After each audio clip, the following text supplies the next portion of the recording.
Amén y amén. Gracias. Gracias por apoyarnos en esto. Y qué bueno que estamos juntos, qué bueno que en esta noche podemos compartir esta pasión que hay en nuestros corazones por conocer más acerca de nuestro Señor y de aquellas cosas que Él nos ha mostrado en su palabra que son de bendición para nuestras vidas. Amén. Hoy tenemos la sección número 5. En esa sección número 5 vamos a estar abarcando el tema de nuestro adversario. Vamos a estar conociendo lo que la palabra de Dios nos enseña acerca de este tema, que muchos lo han tomado para rivalizar, otros lo han tomado con la medida inadecuada y otros le temen, ni siquiera les gusta hablar de este tema, pero es un tema que la Biblia sí lo menciona, sí lo toca, y que el creyente que sabe administrarlo correctamente es grandemente bendecido. Hoy estaremos hablando acerca de nuestro adversario, el que anda, según la Biblia, por ahí buscando a quien devorar. Y es bueno que nosotros estemos apercibidos y con un conocimiento muy claro acerca de este tema, ya que él anda buscando a quien devorar y ni usted ni yo debemos ser la presa fácil de este adversario, de este destructor, de este mentiroso que procura entorpecer y estorbar los propósitos de Dios para nuestra vida. Toda persona tiene 3 frentes en su vida. Nosotros mismos somos uno de esos frentes, nuestra persona, nuestra personalidad, nuestros pensamientos, sobre todo aquellos que conspiran en contra de la voluntad de Dios, nuestra naturaleza caída. Nosotros mismos somos nuestros más grandes enemigos. O sea que antes de yo cuidarme de cualquier otro enemigo, debo aprender a cuidarme de mí mismo, de no tener mayor concepto de mí del que debo tener, de que en mi vida y en el centro de mi corazón esté Cristo y no ningún otro ídolo que yo haya decidido darle el primer lugar en mi vida, ni ninguna otra cosa material que yo haya decidido otorgarle la centralidad de mi atención. Otro frente que nosotros enfrentamos es el mundo, sus ofertas, su sistema de pensamiento, el estilo de vida desenfrenado y otras muchas cosas más que nosotros conocemos. Cuando hablamos del mundo y estamos hablando y predicando teología, estamos hablando de un sistema, de un cosmos, de un sistema que funciona muy bien coordinado. Y como sabemos que la Biblia nos enseña, este mundo está gobernado, influenciado y manipulado por nuestro adversario. Así que debemos reconocer que no solamente conspira y es nuestro enemigo, el adversario de nuestras almas, sino que también nosotros mismos, cuando no cooperamos con Dios y su voluntad, que el sistema que nos rodea, que nos influye de manera negativa, también es un frente que debemos cuidar, lo que escuchamos, lo que vemos, lo que hablamos, lo que hablan a nuestro alrededor, cómo nos prestamos a conversaciones que no edifican y que no son provechosas, y cómo nosotros debemos impactar en medio de cada una de estas circunstancias. Y también tenemos como tercer frente el adversario de nuestras almas, que es el punto en el cual hoy nos vamos a concentrar. De estos 3 frentes vamos a concentrarnos en este punto porque es el tema de la sección que hoy vamos a abarcar. Este es un tema con una atención exagerada dentro de la iglesia cristiana. Y debemos reconocer que es tan peligroso el no creer en el enemigo o verlo como una figura mitológica, como el yo concentrarme demasiado en la influencia, en su impacto, en su poder, en sus propósitos y en conocer a fondo este adversario de nuestras almas. Debemos hacer un balance. Debemos aprender a hacer un balance porque si lo ignoro, sufro la consecuencia de ser atrapado por sus maquinaciones. Y si me concentro mucho en ese tema, termino desviando mi atención del verdadero punto en el cual yo me debo de concentrar. Y usted y yo sabemos cuál es ese punto, y es la figura de Jesucristo. Él es el Todopoderoso que gobierna cielo y tierra, a quien este adversario peligroso debe estar sometido cada día de su existencia. Así que este tema tiene como propósito y fundamento que nosotros sepamos que sí existe, que no es una mentira, pero que también tiene su rango de función, que no todo tampoco podemos echarle la culpa al enemigo de las cosas malas que nos pasan. Porque el enemigo nos tienta, nos seduce. Pero si usted acepta esa tentación y coopera con esa tentación, usted es el culpable, no el enemigo, no el diablo, que el Señor lo reprenda. En el Nuevo Testamento, la personificación del mal es mucho más acentuada que en el Antiguo Testamento. Me explico. En el Antiguo Testamento vemos la personificación del mal, entiéndase, asociar el mal con una persona llamada el adversario, el enemigo, Satanás. Lo vemos en el libro de Génesis, de Primera de Crónicas, lo vemos en el libro de Job, en el libro de los Salmos, en Isaías, en Ezequiel y en Zacarías. Estos son los libros del Antiguo Testamento que hacen mención acerca del mal enfocándose en una persona. Pero en el Nuevo Testamento cada escritor menciona, habla o enfatiza la actividad del diablo. Entonces, verdaderamente, en el Nuevo Testamento es más acentuada su participación. Y ustedes me preguntarán, ¿y por qué? ¿Por qué en el Nuevo Testamento en cada libro se habla acerca de él y en el Antiguo solamente en unos cuantos? Para eso yo tengo una respuesta. El enemigo es un imitador. Y así como el Antiguo Testamento era la sombra y figura de lo que habría de venir, entiéndase, la persona de Jesús. Así como Jesús entra en escena en los evangelios, él también quiso entrar en escena para jugar un papel preponderante cuando no le corresponde. Y ha logrado ese impacto porque hay muchos que han prestado más atención a la actividad demoníaca que a la actividad que Dios está realizando en su vida. Y todos se lo adjudican al enemigo cuando muchos de los tratos que nosotros vivimos son provocados por Dios con el propósito de que nuestra mirada se vuelva a Él. Yo he visto personas que hasta por una indiscreción se les cae la taza de café que están tomando y reprenden al enemigo. Y esto es muy peligroso, porque son individuos que no asumen responsabilidad, que son los que llevan a cabo sus faltas, pero se la adjudican al enemigo. Y él simplemente te brindó, te ofertó, pero fuiste tú que compraste. Entonces este tema tiene como propósito que nosotros sepamos cuál es el lugar que él tiene en la crónica bíblica y en nuestra vida y su impacto, y cuál es el que tiene Dios.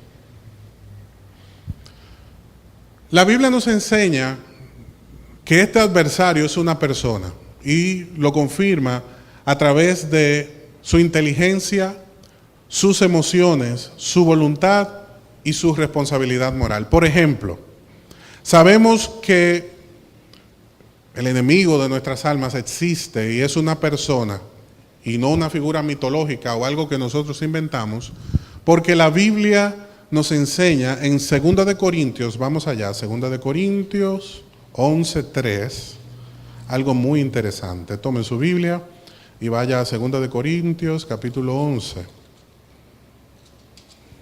versículo 3, donde la palabra del Señor dice claramente: pero temo, dice el apóstol Pablo, así como la serpiente con su astucia engañó a Eva, vuestras mentes sean desviadas de la sencillez y pureza de la devoción a Cristo. ¿Qué nos está diciendo Pablo? Yo temo por ustedes, iglesia. ¿Por qué? Porque nuestro adversario es inteligente, es audaz. Y si usted no está preparado y dotado del poderoso Espíritu de Dios, él con su astucia lo va a confundir. La Biblia nos enseña también que él tiene emociones. Vamos a Apocalipsis capítulo 12. Apocalipsis capítulo 12. Versículo 17, donde la palabra del Señor nos enseña lo siguiente. Dice, entonces el dragón se enfureció contra la mujer.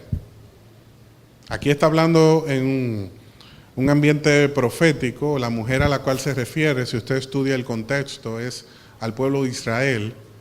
Y aunque no es tema de la noche, para que no quede esto en el aire, Juan nos está diciendo que el dragón, haciendo referencia a Satanás, se enfureció contra la mujer y salió para hacer guerra contra el resto de la descendencia de ella. Entonces muestra sus emociones porque ¿qué pasó con él? Que se enfureció. Amén. La Biblia también nos muestra su voluntad. En 2 de Timoteo, capítulo 2, versículo 26.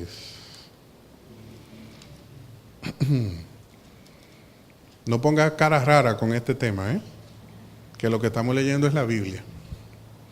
2 de Timoteo, capítulo 2, versículo 26. Dice la palabra de Dios, y volviendo en sí, escapen del lazo del diablo, habiendo estado cautivos de él para hacer su voluntad. El poder del Evangelio opera en nosotros para que el lazo del diablo, que antes nos obligaba a cumplir su voluntad, cuando nosotros estábamos muertos en nuestros delitos y pecados, nos muestra que él tiene como persona voluntad. Que tiene voluntad, que formula ideas y que las lleva a cabo. Y también tiene responsabilidad moral. Vamos a Mateo capítulo 25. Mateo capítulo 25, versículo 41. Dice la palabra de Dios, entonces dirá también a los de su izquierda, apartaos de mí, malditos, al fuego eterno que ha sido preparado para el diablo y sus ángeles. ¿Por qué? Porque su actuar, sus acciones, sus pecados provocaron su caída. Y esa caída provocó y trajo como consecuencia una sentencia de parte de Dios. Y esa sentencia de parte de Dios evidencia que Él tiene, igual que nosotros, responsabilidad moral. Lo cual, conjugando estos 4 elementos, concluimos y entendemos y reconocemos que es una persona. ¿De acuerdo? La Biblia también nos enseña un poco acerca de su naturaleza. Vamos a Ezequiel capítulo 28, versículo 11. ¿Por qué estamos leyendo la Biblia tantas veces, a diferencia de otros momentos de estudio bíblico en la iglesia? Bueno, para que usted pueda marcar su Biblia, para que no sepa solamente lo que dicen, sino que también usted lo lea, y para que también lo pueda compartir con otros en otro momento. Al poner una estrellita, una marca, una señal, usted sabe ya dónde está ubicado, y al localizarlo puede edificar a otro con la palabra de Dios. Y estamos leyéndola porque la Biblia fue inspirada por Dios para que la leamos también. La palabra de Dios nos enseña en Ezequiel 28, 11 al 19 acerca de la naturaleza de nuestro adversario. Dice la palabra de Dios, utilizando una figura humana para que nosotros la relacionemos y al mismo tiempo veamos a través de esta figura humana, una figura espiritual, lo siguiente. Y vino a mí la palabra del Señor diciendo, hijo de hombre, eleva una elegía sobre el rey de Tiro y dile, así dice el Señor Dios, tú eras el sello de la perfección, lleno de sabiduría y perfecto en su hermosura. En el Edén estabas, en el huerto de Dios. Toda piedra preciosa era tu vestidura, el rubí, el topacio y el diamante, el berilo, el ónice y el jaspe y el zafiro y la turquesa y la esmeralda y el oro. La hechura de tus engastes y de tus encajes estaba en ti. El día que fuiste creado fueron preparados. Tú, querubín protector, de alas desplegadas, yo te puse allí, estabas en el santo monte de Dios, andabas en medio de las piedras de fuego, perfecto eras en tus caminos, desde el día que fuiste creado hasta el día que la iniquidad se halló en ti. A causa de la abundancia de tu comercio, te llenaste de violencia. Aquí en el verso 16 viene un elemento muy importante. A causa de la abundancia de tu comercio, te llenaste de violencia y pecaste. Yo pues te he expulsado por profano del monte de Dios y te he eliminado, querubín protector, de en medio de las piedras de fuego. Y se enalteció tu corazón a causa de tu hermosura. Corrompiste tu sabiduría a causa de tu esplendor. Te arrojé en tierra, te puse delante de los reyes para que vieran en ti un ejemplo. Por la multitud de tus iniquidades, por la injusticia de tu comercio, profanaste tus santuarios y yo he sacado fuego en medio de ti que te ha consumido y te he reducido a ceniza sobre la tierra, y los ojos de todos los que te miran, todos los que entre los pueblos te conocen, están asombrados de ti. Te has convertido en terrores y ya no serás más. ¿Qué nos está hablando este pasaje? Este pasaje nos está diciendo, número uno, que fue creado. O sea, que no es preexistente y no es como Dios en lo más mínimo, sino que Él fue creado por Dios. También es asociado a esa clase de ángeles que mencionamos en la sección 4 pasada, como un querubín protector, un querubín con un gran poder y con gran influencia en este siglo presente, porque todos los ojos están contemplando su caída, su actividad, su obrar y el juicio de Dios sobre su existencia. Y todas estas cosas nos revelan elementos muy importantes. Muchas personas se preguntan, bien, pero si es una criatura, ¿por qué Dios creó algo así? O alguien así. ¿Por qué Dios creó un ser semejante que a través de los siglos ha hecho tanto daño? ¿Por qué Dios no lo evitó? Sencillo, porque Dios le asignó algo que nosotros acabamos de estudiar y ver, que se llama voluntad. Dios le dio la voluntad de someterse, o la oportunidad de someterse a su voluntad o de rechazar esa voluntad, así como nos dio ese privilegio a nosotros. Parte de un plan de Dios, y como usted y yo sabemos, desde el mismo inicio de este estudio teológico hemos establecido que a Dios no lo vamos a comprender por completo, pero Él nos deja ver que lo creó con el propósito de que todo el mundo en Él pueda ver un ejemplo. ¿Cuál es el ejemplo? Que Dios odia el pecado. Que aún este ser perfecto y creado en toda su hermosura, y con toda la responsabilidad que recibió de parte de Dios, y con todo el esmero que Dios demostró en su creación, eso no le garantizó su presencia en el trono de Dios. Para que nosotros entendamos como iglesia que Dios toma en serio el pecado y expulsa de su presencia a todo aquel que pretende jugar delante de Él con lo que Él ha dicho que no se debe hacer. ¿Y qué hizo Dios? lo expulsó. Usted y yo, como sus hijos, privilegiados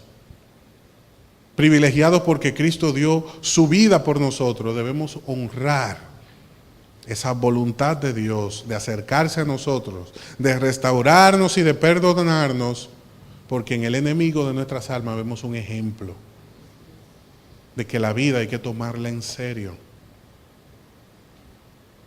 Y también esto nos enseña que ni la hermosura,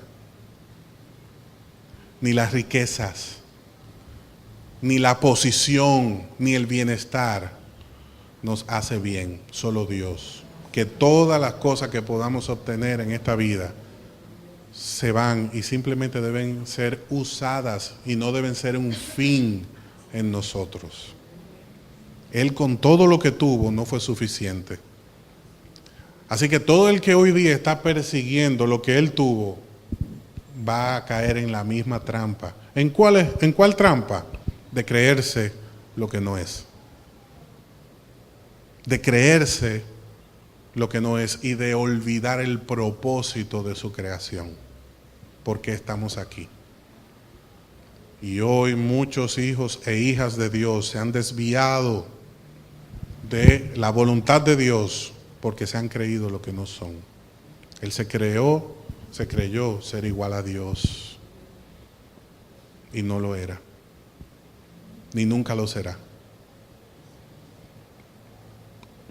Esto se trata de poner en su sitio cada cosa. Dios está en su trono y nosotros somos sus criaturas, con el privilegio de que también somos sus hijos. Y nosotros que somos sus hijos debemos considerar correctamente los privilegios que hemos recibido de parte de Dios. Porque si alguien con tanta hermosura, poder y capacidad cayó, nosotros somos pasibles de caer mucho más fácil en este cuerpo en el cual estamos, prisioneros de las pasiones que somos prisioneros.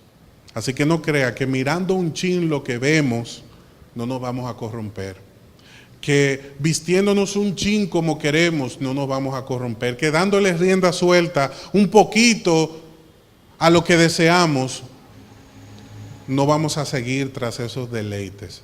Hay que ponerle límite, hay que huir de las tentaciones. Hay que someterse a la buena voluntad de Dios para que no sigamos el ejemplo de este que cayó. Dios lo expuso como un modelo para que sepamos cuál es su santidad. Es descrito en la Biblia, número 1, como el adversario. Cuando usted escucha la palabra diablo, Satanás, Satanás es un término hebreo que significa, traducido, adversario. Y la palabra del Señor lo confirma en Zacarías 3:1. También este adversario de nuestras almas es conocido como el calumniador, que es la traducción de un término griego que nosotros conocemos muy bien, que es diablo. O sea que cuando usted escucha hablar de Satanás o escucha hablar del diablo, está escuchando hablar del adversario y del calumniador, como Dios lo llama. También la Biblia lo describe como el maligno. Me gustaría que nosotros leamos Primera de Juan 5. Primera de Juan 5 corrige muchos errores clave que cometen cristianos a la hora de enfrentarse a pensamientos de duda frente a la operación del maligno en nuestra vida. ¿Usted escuchó bien lo que yo dije? Elimina muchas dudas con respecto al temor que se presenta en el corazón del cristiano cuando escucha hablar acerca del maligno. Muchos dicen, si tiene tanto poder y tiene tantos años y siglos engañando gente, ¿cómo no va a coger mi vida y va a destruirme? Mire lo que dice Primera de Juan 5:18 acerca del maligno. Sabemos que todo el que ha nacido de Dios no peca, sino que aquel que nació de Dios, Dios le guarda y ¿qué? y el maligno no lo toca. Sabemos que somos de Dios y que todo el mundo yace bajo el poder del maligno. Y sabemos que el Hijo de Dios ha venido y nos ha dado entendimiento a fin de que conozcamos al que es verdadero. Y nosotros estamos en aquel que es verdadero, en su Hijo Jesucristo. Este es el verdadero Dios y la vida eterna, guardado de los ídolos. Amén. ¿Qué nos dice este pasaje? Este pasaje nos enseña que como hijos de Dios tenemos un privilegio, que Dios nos guarda. Y cuando Juan dice que el maligno no nos toca, nos está diciendo que no obra con libertad para hacerle daño al Hijo de Dios. Por ejemplo, para que usted entienda este pasaje, a través de un ejemplo de vida, pensemos un momentito en esa ocasión en la cual Cristo le confiesa al apóstol Pedro que Satanás había hecho ¿qué? Pedido su alma para zarandearle. Pero ¿qué dijo Cristo? Mas yo he orado para que tu fe no te falte. ¿Qué está diciendo Cristo? ¿Qué está diciendo Cristo? Que el maligno no lo pudo tocar. ¿De acuerdo? El maligno no lo pudo tocar. Lo quería zarandear, lo quería inducir a caer, le quería tirar dardos, lo quería confundir, apartar de los propósitos de Dios. Pero Cristo le dijo, recuerda que hay una responsabilidad tuya de mantenerte firme en lo que te he enseñado. Y usted dirá, ¿y cuándo Cristo dijo eso? Claro, porque Él dijo, yo he orado para que tu fe no te falte. ¿Y qué es la fe? Confianza en Dios, lo que Él había aprendido. Cristo no dijo, pero yo te voy a guardar y voy a pelear por ti. Claro que el Señor pelea por nosotros, pero tenemos la responsabilidad de estar firmes. Y Cristo hace su trabajo. ¿Cuál? El de interceder, cuidarnos, guardarnos. Pero si yo coopero con los planes del maligno, ¿qué va a pasar? Me voy a alejar de Dios y me voy a acercar cada vez más a este mundo de oscuridad que va a terminar desviándome del verdadero Dios y de la verdadera vida eterna, del verdadero placer, del verdadero disfrute, del verdadero gozo, de la verdadera paz. Entonces es bueno que sepamos que el Hijo de Dios, Él lo guarda. Que la hija de Dios, Dios la guarda. Lo que debemos saber cuáles son los hijos de Dios. Y las hijas de Dios, que no son los que dicen, yo soy un hijo de Dios.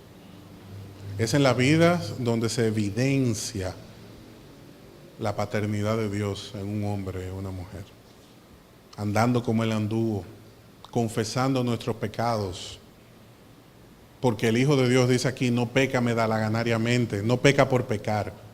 Caemos en pecado, pero inmediatamente reconocemos que hay algo que no anda bien. Y dice Primera de Juan, un poquito antes de este capítulo, que el que confiesa que su pecado y se aparta de él, ¿qué pasa? Alcanza misericordia.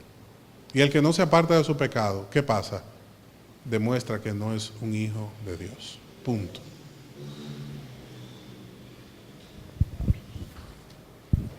La Biblia también lo llama el dragón, y ya nosotros leímos ese pasaje donde el dragón se enfureció y actuó en contra de una mujer, una figura de mujer, y la atacó con rudeza.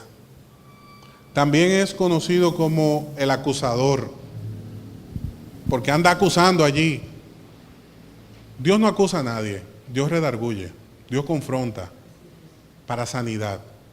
Pero cuando usted oye a una persona acusando a otra, está obrando como el maligno, porque Dios no acusa. Quien acusa es el enemigo. A sus hijos no los acuse, corríjalos, exhórtelos, repréndalos, pero no los acuse. Porque la acusación lo único que hace es poner el dedo en la llaga y presionar más.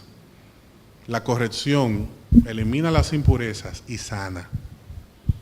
Procura sanar, procura vendar, procura restaurar. Pero el enemigo lo que procura es la destrucción de nuestras vidas. Es conocido también como el jefe de los demonios. Vamos a Lucas capítulo 11. versículo 15. Qué tema más fuerte, Dios mío. Lucas 11. Lo lamentable que se ha hecho de un tema tan importante, un tema tabú, y no se predica. Y la gente vive en ignorancia delante de Dios con respecto a este tema. Dice Lucas 11:15, pero algunos de ellos dijeron, Él echa fuera demonios.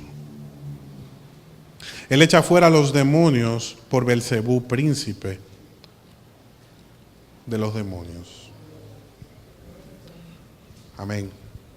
Aquí está el momento en el cual Jesús obró de parte de Dios, y muchos de los que estaban a su alrededor, que no creían en su obra, atribuyeron a que esta obra se estaba haciendo de parte del mismo mal, como una jugarreta del maligno, como si Jesús hubiese sido un enviado del mal.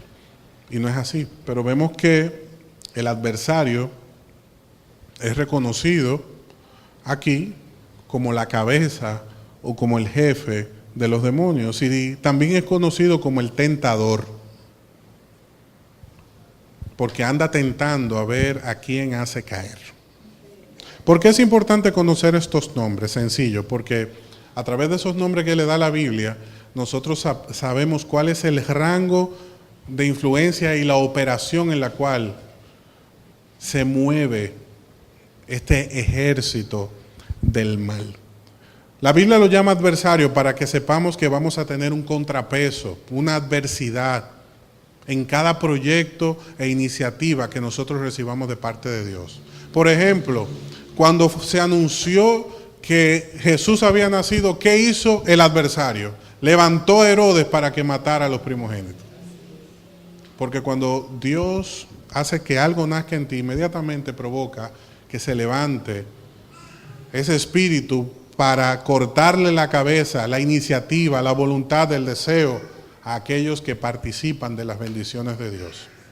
Por eso vemos personas que vienen un miércoles y reciben con gozo la palabra, y se levanta ese espíritu y lo corta, para eliminar toda iniciativa, toda cosa que nace de Dios. Todo lo que nazca de Dios en ti, todo lo que Dios se propone en ti, va a tener un adversario. La Biblia nos muestra que es un calumniador, para que sepamos que todas esas conversaciones que captamos, que oímos, tienen un origen.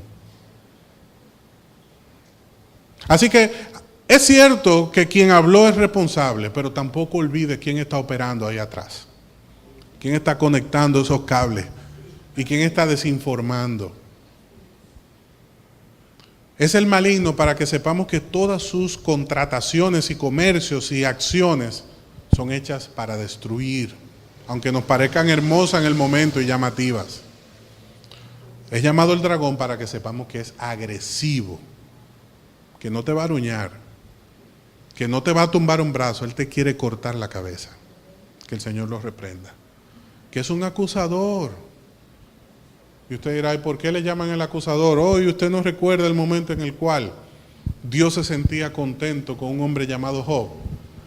Y hubo uno que subió y le dijo, pero qué bien, porque tú le tienes un cerco y todos los privilegios de hijo ahí, entrégamelo para que tú veas cómo te maldice. Un acusador, un maligno. Y volvemos al mismo tema, lo maravilloso de la palabra de Dios. El Señor le dijo, está bien, ¿pero qué? No lo toques. No lo toques. Si el enemigo cogió e hizo lo que quiso con una gente, que se revise. Porque a los hijos de Dios, el maligno no los toca.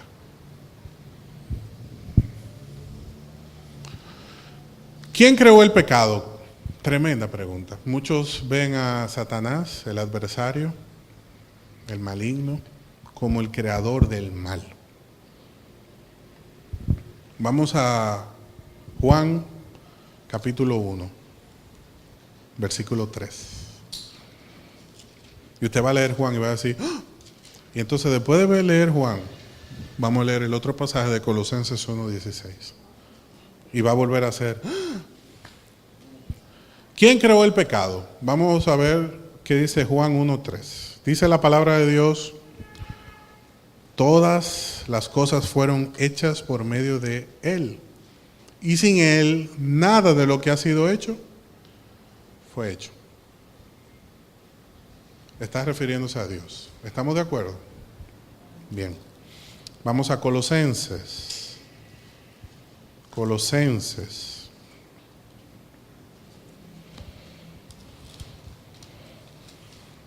Colosenses capítulo 1, versículo 16. Porque en Él fueron creadas todas las cosas, tanto en los cielos como en la tierra, visibles e invisibles, ya sean tronos, dominios o poderes o autoridades. Todo ha sido creado de Él y para Él. ¿Quién creó el pecado? Usted dirá, bueno, pues Dios que lo crea todo. Cuidado, cuidado. El pecado no es algo que se crea. Debemos tener cuidado. Dios es el creador de todas las cosas, pero de Dios no procede el mal. Pecado es todo lo que se opone y opera en contra de la voluntad de Dios. Y la voluntad de Dios es buena, ¿qué más? Agradable y perfecta. Pecado es todo lo que se opone a esa voluntad, a ese designio, a ese decreto de Dios. Dios creó a este querubín para que una de sus funciones sea guardar la santidad de Dios, el monte de Dios. ¿Usted sabe cuál era su función? Guardar la presencia de Dios. Viendo tanta hermosura y viéndose tan hermoso, olvidó su propósito y por un momento pensó que podía ser igual a Dios. Allí no se creó el pecado, allí se manifestó el pecado.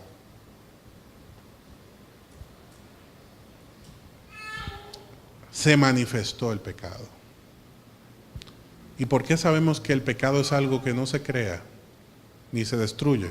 Simplemente es una capacidad de la voluntad. Porque cuando terminó Génesis capítulo 1, versículo 31, ¿qué dijo Dios? Que todo lo que había hecho era ¿qué? Bueno en gran manera. Y lo que dijo antes en el versículo 1 es que Él había creado los cielos y la tierra. Y cuando dice de los cielos, está hablando de todo lo que está en esa parte material o inmaterial sobre nosotros. O sea que cuando Dios lo creó a Él, que Él estaba en el Edén de Dios, contemplando la creación de Dios, lo había creado perfecto, bueno, no con pecado.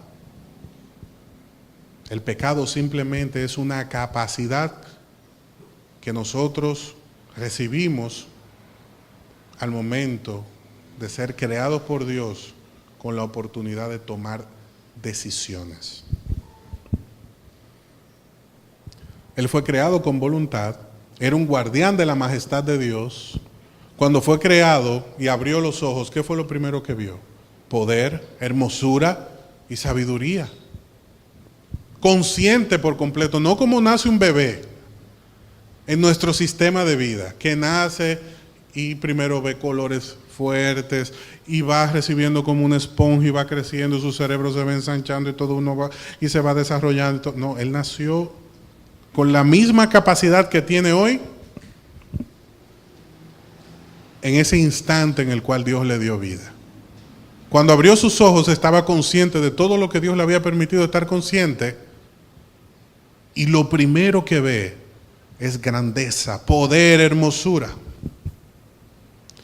Era perfecto sin paralelo, en un hábitat sin paralelo, el mismo monte de Dios, la misma presencia de Dios, donde están los secretos de Dios, vestimenta sin paralelo y función sin paralelo.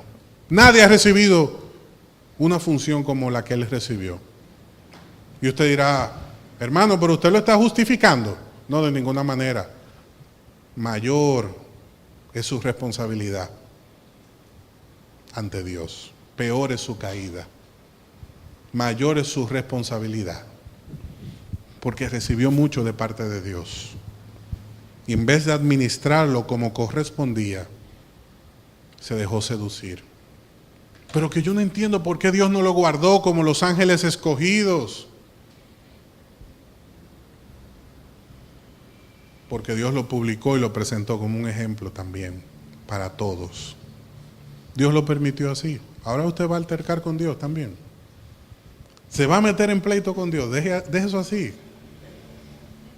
Aquí lo único que hay que hablar con Dios es por qué Él le llamó a los ángeles escogidos.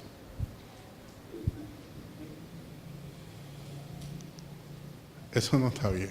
Yo voy a buscar otra traducción, Inario.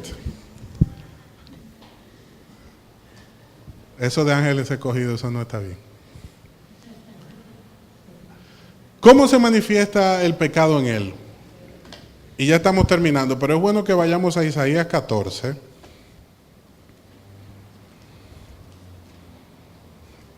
Es bueno que vayamos a Isaías 14, versículo 12, donde Dios usa otra figura humana para representar un ejemplo espiritual, o una figura espiritual.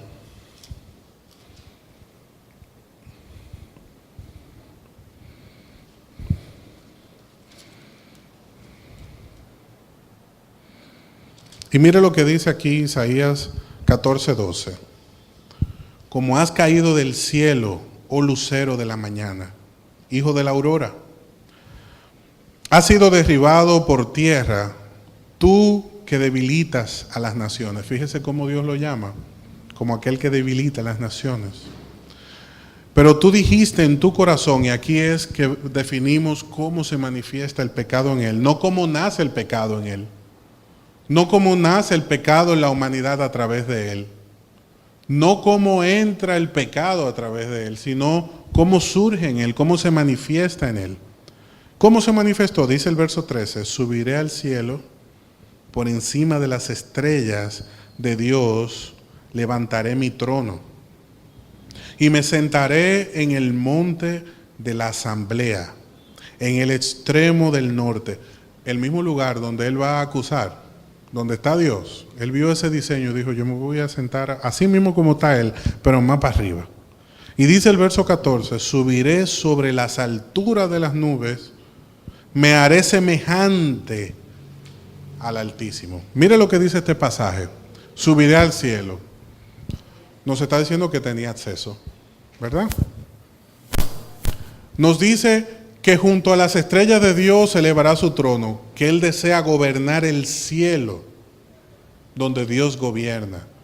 Como dice la palabra de Dios, cuando Él nos ministró a través de Salomón, que los cielos de los cielos de los cielos no lo pueden contener, y que la tierra es el estrado de los pies de Dios.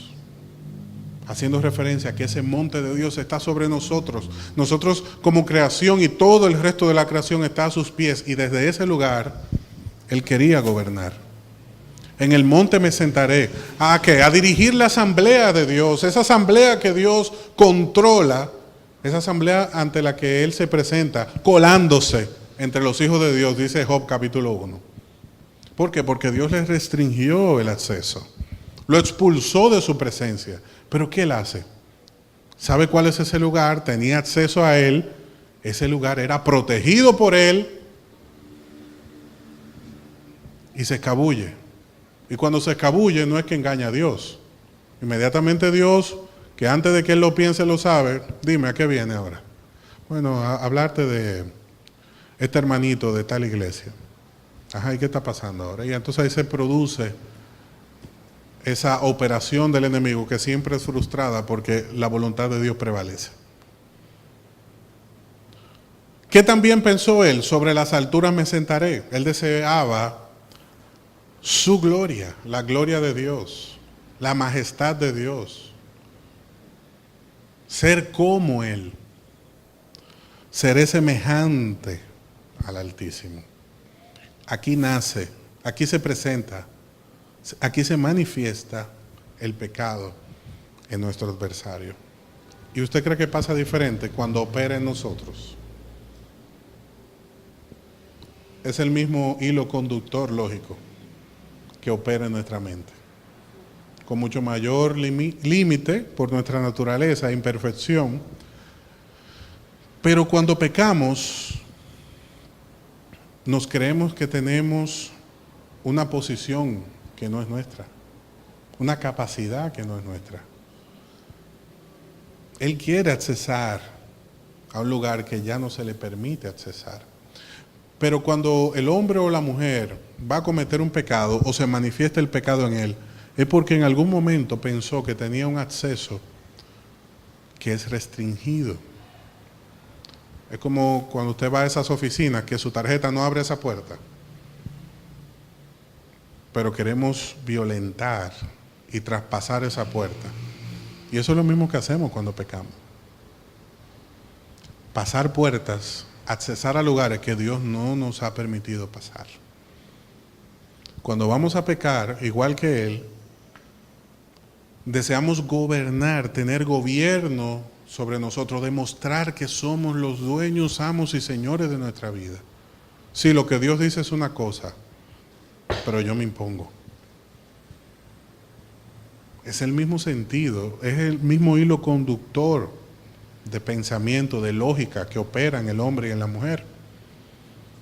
Cuando pecamos, lo que queremos es dirigir la asamblea, que todo funcione según nuestro designio, incluyendo a Dios. No, y Dios me tiene que perdonar porque todos somos pecadores. Metemos a Dios en nuestra lógica. Y Dios no puede ponerse guapo conmigo porque fulano pecó y está vivo y no hay problema. ¿Por qué yo no lo puedo hacer también? O el Señor me justificará. Sobre las alturas me sentaré, Él deseaba su gloria y lo que queremos es ser reconocido, exaltación. Cuando pecamos y obramos como obramos, queremos reconocimiento, fama, fortuna, influencia, poder. Y es lo mismo que nos mueve a pecar. El poder de controlar los sentimientos de otra persona, el poder de dirigir a otros, el poder de tener influencia, el poder de controlar la necesidad ajena, tener más dinero que el otro para que el otro dependa de mí, tener más influencia que el otro para que el otro consulte conmigo. Mírelo ahí. ¿Y por qué usted cree que el sistema sigue funcionando? Porque la Biblia lo llama el príncipe de este mundo, el príncipe de este siglo, a quien Dios le concedió esa oportunidad limitada de trabajar. Y él sigue enseñando lo que aprendió y lo que es. Un maligno, un engañador, un acusador caído, que quiso ser semejante a Dios, y lo que queremos ser nosotros es dioses de nuestra vida y dioses de la vida. Así que cuando usted y yo pecamos, nos vemos así de feo y de ridículo delante de Dios. Cuando usted y yo pecamos y transgredimos la voluntad de Dios por encima de lo que sabemos que Dios ha dicho, quisimos ser como Dios. Deseamos su gloria.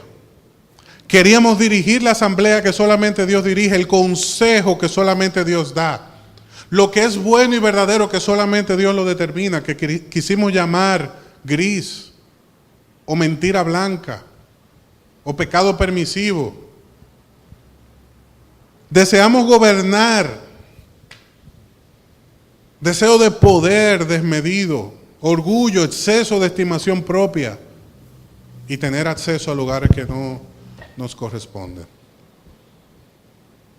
Cuando estamos pecando, nos parecemos más al Padre y Príncipe de este mundo que al Padre que nos dio la vida. Y opera esa lógica y opera ese sistema que termina destruyendo la humanidad. Anoche tenía la oportunidad de ver un video en una de las redes sociales. Un video que me sacó las lágrimas, me conmovió. Yo apenas terminaba de cenar y no me aprovechó la cena, incluso no dormí bien. Era un video donde una niña africana, quizás algunos de ustedes ya lo vieron, toma a sus dos hermanitos, una hermanita y un hermanito, que por las enfermedades propias de África, para todos aquellos que tienen ese tipo de desnutrición, de alimentación y de vida, se les presenta a todos. Y esta hermanita de 7 años, si no me equivoco, tiene que cuidar a esos dos hermanitos. Y como ella va y busca un poquito de agua y los baña a los dos, y los tiene que alimentar con las poquitas cosas que hay, y esos niños están muriendo. Y una de las cosas que decía el camarógrafo: ¿y qué vamos a hacer? ¿Y ahora qué hago? Y es la misma pregunta que yo me hacía: ¿y cómo pasa eso? ¿Por qué pasa eso? No sabe por qué pasa eso. ¿Qué pasa? Alguien que está gobernado por el sistema de pensamiento de este mundo y que el príncipe de su mente es el que obra de esta manera, ¿qué le dice? Ahí está el Dios de los cristianos, porque mira, ¿por qué Él no es el todopoderoso? Él no es el que está sentado allá arriba, ¿por qué permite eso? Eso es lo que Él quiere que uno piense. Pero Dios dice: no, yo no creo eso. Yo no creo eso. Y esas son las consecuencias de operar en contra del plan que Dios estableció. Pero lo que vemos es cómo la seducción de este engañador está trastocando, camuflando y distrayendo la atención de donde debería estar: el pecado y no Dios. El pecado y no Dios. Esos niños de África pasan hambre, y esos niños de Siria mueren en la orilla, en la ribera del mar, por el pecado del hombre. ¿Y por qué Dios lo permite? Lo expone para que veamos nuestra condición cuando nos alejamos de Él. Y por otras muchas razones que Dios no tiene que explicar, porque Él es bueno y las permite con un propósito, y las revelará cuando la quiera revelar. Y si no quiere decirlo nunca, no lo dirá, pero eso no lo va a definir. Porque quien está provocando eso es el enemigo de nuestras almas, quien destruye los hogares, quien provoca los divorcios, quien divide las iglesias, es el acusador. Es Él. Y por eso la Biblia lo presenta como una persona, para que lo enfrentemos como una persona y lo identifiquemos como una persona. Su actividad: tentando a Jesús, lo vemos, así como tentó a Jesús, nos tienta a nosotros.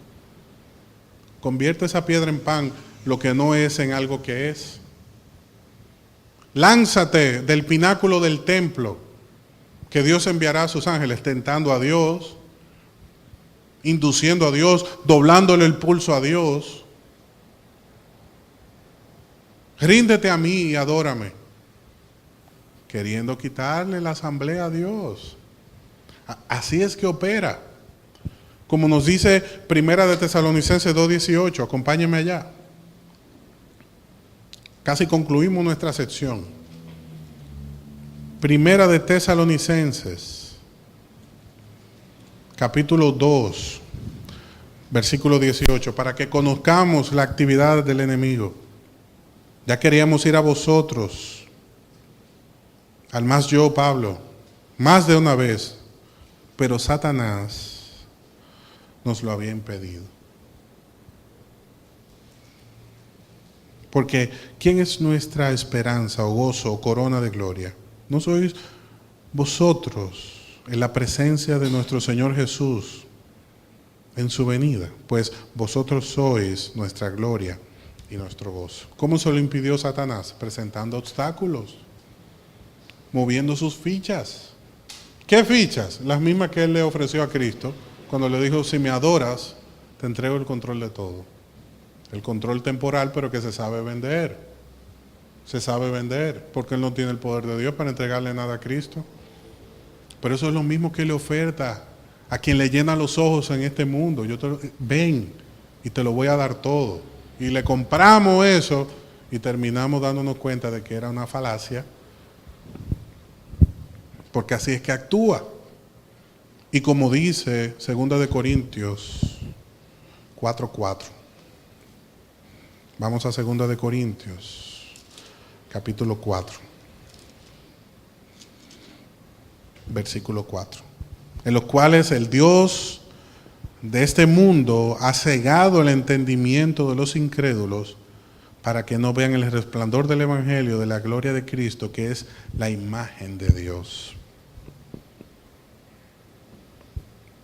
Así trabaja, encegueciendo, entreteniendo, distrayendo, engañando gente para que no preste atención al Evangelio de gloria y de luz, que va a abrir sus ojos y le va a ayudar a ver dónde está el mal y dónde está el bien. En conclusión, el enemigo existe, no es una figura mitológica. No se lo inventó el hebreo cuando quería luchar contra el fariseo, ni cuando quería luchar contra ningún otro enemigo para darle un nombre y señalarlo, ni mucho menos. Es una realidad, es un adversario. Y mire lo que dice el apóstol Pedro. Sed sobrios y velad, porque vuestro adversario, el diablo, como león rugiente, anda alrededor buscando a quien devorar, al cual resistid firmes en la fe, sabiendo que los mismos padecimientos se van cumpliendo en vuestros hermanos en todo el mundo. Pero ¿cómo es que nosotros tenemos que enfrentarnos a él? Firmes en la fe. ¿Cómo usted enfrenta al enemigo? Firme en la fe. Guardando la palabra, lo que usted y yo sabemos. Guardando el testimonio. Apegándonos al decreto de Dios. Así es que se lucha contra el enemigo. Porque Dios nos guarda y el maligno no nos toca. Pero hermano, anoche, antes de anoche o X día en mi vida, sufrí una guerra espiritual terrible. Y que usted diga que el maligno no me toca, se me hace cuesta arriba, porque mi lucha es encarnizada. Zacarías nos dice que nuestra lucha no es contra carne ni sangre. El apóstol Pablo nos enseña en Efesios que hay que ponerse una armadura. Entonces, a quien el enemigo lo coge y barre con él, es con el que no está firme en la fe. Por eso hay que estar firme en la fe. Y del resto Dios nos guarda, pero no ignorando sus maquinaciones, ni pasando por alto su existencia, pero tampoco manifestando una intención desmedida de conocer lo que Dios nos ha revelado. Vamos a estudiar tal libro que me han dicho que habla de las profundidades, porque así conocemos mejor las operaciones. No se meta ahí. Que lo que Dios nos quiso revelar aquí, con respecto al mundo espiritual, a usted no le conviene saberlo. Debemos ser sabios, escucharlo todo, retener lo bueno, saber que abriendo brechas hay cosas que pueden afectarnos a tal punto de que nuestra fe se vea comprometida. Así que debemos ser sobrios, manteniéndonos firmes en nuestra fe. Amén. Le damos gracias al Señor porque nos ha permitido abarcar esta sección número 5 de un tema que es poco predicado, pero al mismo tiempo es bien tedioso y manejando cosas repugnantes, porque tanto es odioso y menospreciable el pecado como este actor que solamente procura nuestra destrucción y nuestro mal. Pero está derrotado, está vencido en el nombre de Jesús, como nos dice la palabra del Señor en Romanos, en ese último capítulo de gloria donde el apóstol Pablo nos recuerda que ese enemigo está vencido. Una de las formas en las cuales él opera es a través de la intimidación. No nos dejemos intimidar por el enemigo. Sabemos cómo opera, pero también sabemos sus limitaciones. Y también sabemos quién está por encima de él, a quien él no pudo derrocar. Y esa es nuestra roca firme. Amén.